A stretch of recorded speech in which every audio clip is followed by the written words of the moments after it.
Hello everyone, किनी येरा में आपका स्वागत है। आज मैं आपको एक्सप्लेन करूंगी हायर्स का एपिसोड 14। इसके पहले के एपिसोड मैं ऑलरेडी अपलोड कर चुकी हूं। अगर आपने नहीं देखे हैं तो आई सजेस्ट आप पहले उन्हें देख लें ताकि आपको आगे की स्टोरी समझ में आए।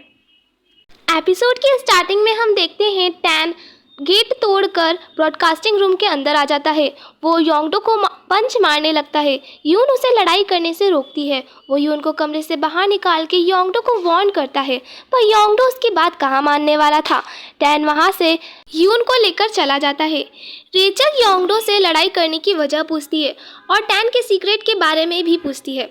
योंगडो से कहता है कि उसे किसी को बुलाना था, इसलिए उसने ये सब कहा। रेचल समझ जाती है योंगडो यून की ही बात कर रहा है। योंगडो उससे कहता है कि वो यून से जेलसी फील करती है क्योंकि टैन पूरे दिन उसके साथ रहता है, पर इसमें टैन की गलती नहीं है क्योंकि ये शादी सिर्फ एक बिजनेस डील थी। और बात भी सही थी, पर रेचल अब टैन से सच्चा प्यार करने लगी थी और वो यून और टैन को साथ में नहीं देख पा रही थी। ये सुल यून से कहती है कि उसकी स्क्रिप्ट म्यूनसुंग के स्टूडियो में ही रह गई है, तो क्या वो उसे ला सकती है, जिस पर यून मान जाती है। जब वो म्यूनसुंग के स्टूडियो जाती है तो वहाँ उसे योंगडो मिलता है। वो योंगडो को उसकी चोट पे लगाने के लिए बैंडेज भी देती है, पर योंगडो उसे एक्सेप्ट नहीं करता और वहाँ से चला जाता है। पर जब यून बाहर निकलती है तो वो योंगडो को देखती है। योंगडो से वो बैंडेज मांगता है और यून उसे दे भी देती है। रेचल कियाई से मिलने आई थी और काफ़ी ज़्यादा अच्छे से बिहेव भी कर रही थी।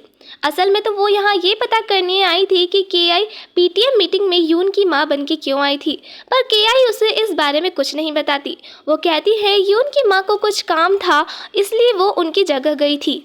पर रेचल जाते समय यून की यूनिफॉर्म गार्डन में देख लेती है। वो उसकी यूनिफॉर्म चेक करती है जहाँ उसे उसका बैच मिल जाता है।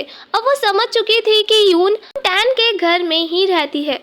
वो उसकी यूनिफॉर्म कचरे में फेंक देती है।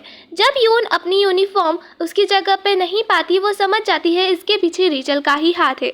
वो स्कूल में रेचल से पूछती है कि उसकी यूनिफॉर्म कहाँ है, जिस पर रेचल कहती है शायद वो अब तक जल गई होगी क्योंकि उसने उसे कचरे में फेंक दिया था। ये सुनने के बाद यून तुरंत अपनी यूनिफॉर्म ढूंढने जाती है। उसे अपनी यूनिफॉर्म मिल जाती है, पर तभी वहाँ रेचल आ जाती है। वो उससे कहती है कि तुमने देख लिया तुम्हारी जगह कहाँ है। रेचल उसे बहुत कुछ बोलती है, पर जब वो उसकी माँ के बारे में बोलती है तो यून उसे एक थप्पड़ लगा देती है। रेचल उसे थप्पड़ लगा पाती इससे पहले ही यून उसका हाथ रोक लेती है।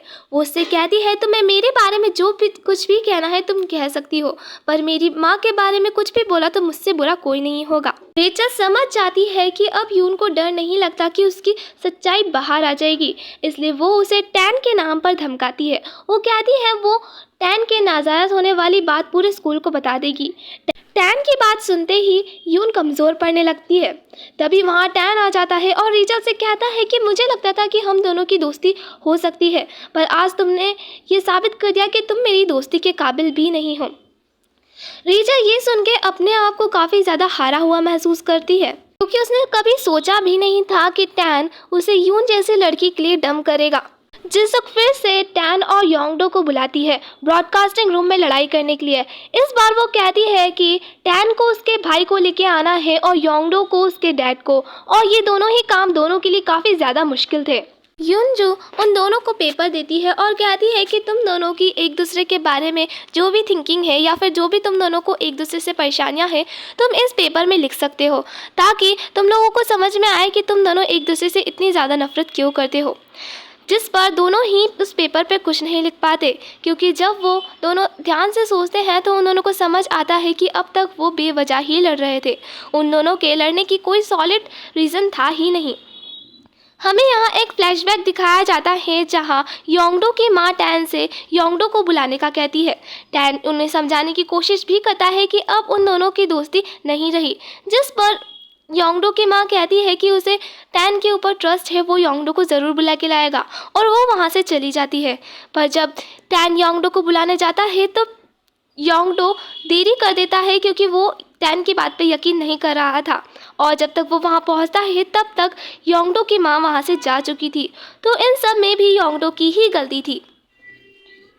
बोना ब्रॉडकास्टिंग रूम में थी और हियोशिन वहाँ का माइक ऑन कर देता है। इस बात से बेखबर बोना अपना और चैन के ब्रेकअप का रोना रो रही थी। वो कहती है वो दिल से चाहती है कि चैन उसे माफ़ कर दे और दोनों का फिर से पैचअप हो जाए। ये सारी बातें पूरा स्कूल सुन रहा था। जब ये बातें चैन सुनता है तो उसे रियलाइज़ होता है कि बोना को अपनी गलती पर पछतावा है, इसलिए वो उसे माफ़ करने का डिसाइड करता है और दोनों का फिर से पैचअप भी हो जाता है। स्कूल में हियोशिन यूनजू से मिलता है। यूनजू से कहती है कि क्या वो उसे कांग्रेट्स नहीं करेगा क्योंकि अब वो उसके स्कूल में एक टीचर है। हियोशिन कहता है कि कांग्रेट्स खुशी में किया जाता है, पर वो खुश नहीं है क्योंकि उसका पहला प्यार उससे एक कदम और दूर चला गया है। म्यूंग-सून योंगडो को समझाने की कोशिश करता है कि इस तरह यून के पीछे भागने का कोई मतलब नहीं है, क्योंकि ये बात सब जानते हैं कि यून टैन को पसंद करती है और उन दोनों को अलग नहीं किया जा सकता।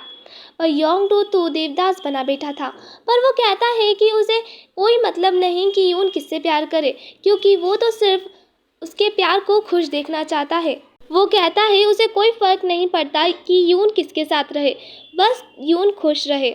बोना ने उसके और चैन के पैचअप हो जाने की खुशी में एक पार्टी रखी थी, जिसमें उसने स्कूल के ऑलमोस्ट सभी बच्चों को इनवाइट किया था और येसुल को भी।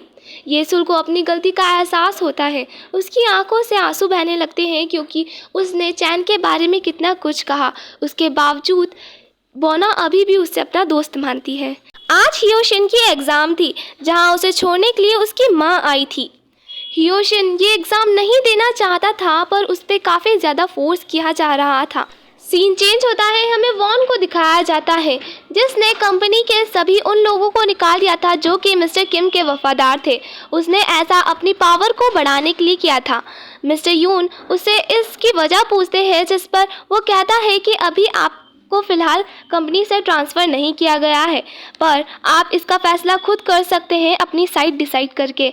यहाँ पर वॉन मिस्टर यून को साफ वार्न कर रहा था कि हमारी साइड आ जाओ, नहीं तो तुम्हारा भी पत्ता यहाँ से कट हो जाएगा।